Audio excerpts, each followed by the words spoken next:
So last week, the Australian Bureau of Statistics released its personal safety survey that was conducted in 2016. The last time they conducted the survey was 2012, and before that, 2005. There was also a survey done in 1996, but that only surveyed women's experiences because equality. Anyway, the survey is the best measure we have in Australia of the prevalence of domestic violence. Even the chief architects of the domestic violence industrial complex agree that these are the best statistics. Now, the TNS document states that the ABS Personal Safety Survey of 2012 is the most comprehensive Australian data source on prevalence of violence. Do you agree with that?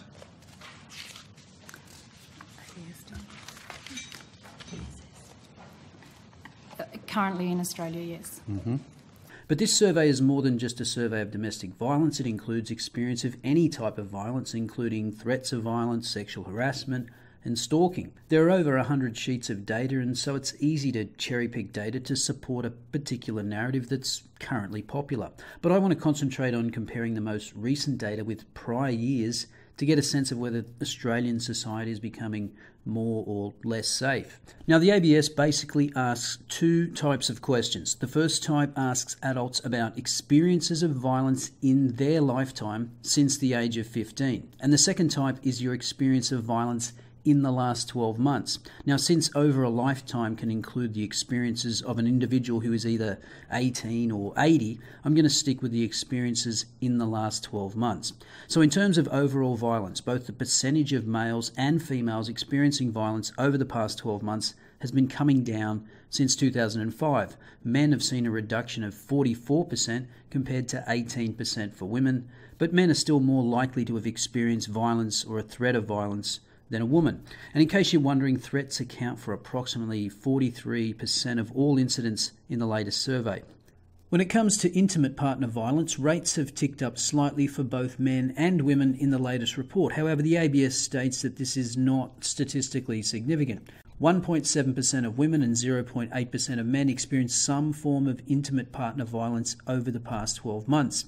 However, when measured since 2005, the ABS states that the proportion of women who experienced partner violence in the previous 12 months has remained relatively stable over the last decade. The proportion of men who experienced partner violence in the previous 12 months increased between 2005 and 2016. Now, you may remember there was some controversy last year when the then head of the Human Rights Commission, Gillian Triggs, granted the Australian Bureau of Statistics the ability to discriminate against hiring men specifically for this survey, because it was thought that women were more likely to tell their stories of domestic violence to other women.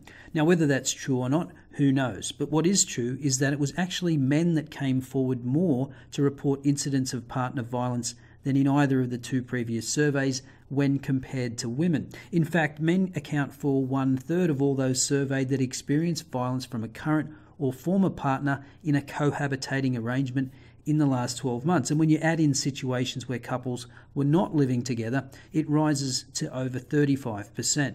But remember, the issue of family violence or domestic violence, as it's often called, which is just violence against women. Now, another category measured by the ABS in the last two surveys only is emotional abuse, because of course if you can't find enough forms of violence, then just keep expanding the definition. Note that the percentage of women reporting emotional abuse in the last 12 months was basically unchanged, whereas the number of men reporting the same jumped 50%, with men now representing 46% of all cases reported. When it comes to sexual harassment, the percentage of women reporting sexual harassment in the last 12 months was 17.3%, an increase of approximately 15% from the last survey, whilst the percentage of men reporting sexual harassment in the last 12 months rose to 9.3%, an increase of more than 40%. Clearly, women are sexually harassed more than men, but notice the category that showed the biggest increase. The percentage of men reporting sexual harassment by a female rose by more than 2/3. Now, of course, it's worth noting what constitutes sexual harassment in this survey. Unlike the Human Rights Commission funded university survey earlier in the year, they don't include staring or leering, but they do include a lot of behaviours and interactions that occur online. For example, text messages, Facebook posts, and posts on other social networking sites, distributing or posting pictures or videos of a person that were sexual in nature without their consent. Now, people have had the ability to do those things for a while, but taking photos and videos of yourself doing anything and everything seems to have gotten more popular in recent years. So to what extent sexual harassment data is picking up more online forms of what's considered sexual harassment is unclear. Now, one more category that was worth noting was people's feelings of general safety. Now, obviously being feelings, this is somewhat subjective, but interestingly, almost across the board, both males and females report feeling safer in all situations surveyed.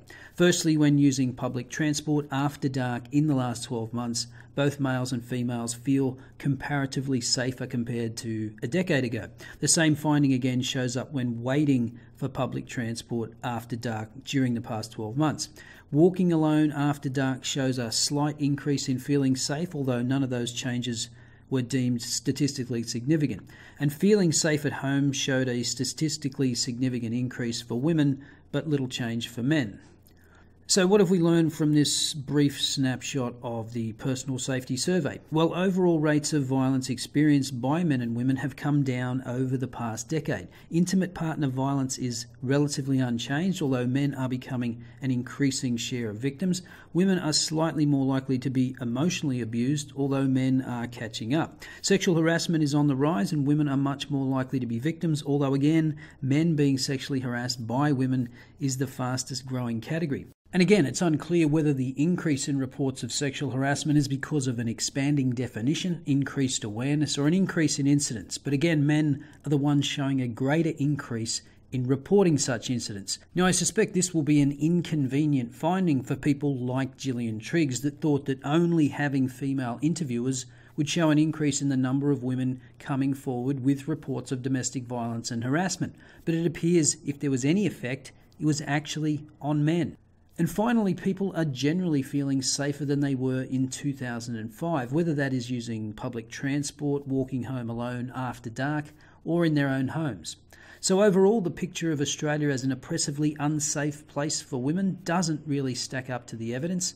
And given the statistics on intimate partner violence, it would seem that maintaining the fiction that the issue of family violence, or domestic violence as it's often called, which is just violence against women, is increasingly difficult to sustain, but I'm sure that won't stop them from trying.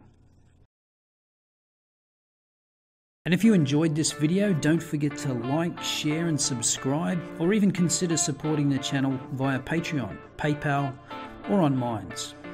I'll see you next time.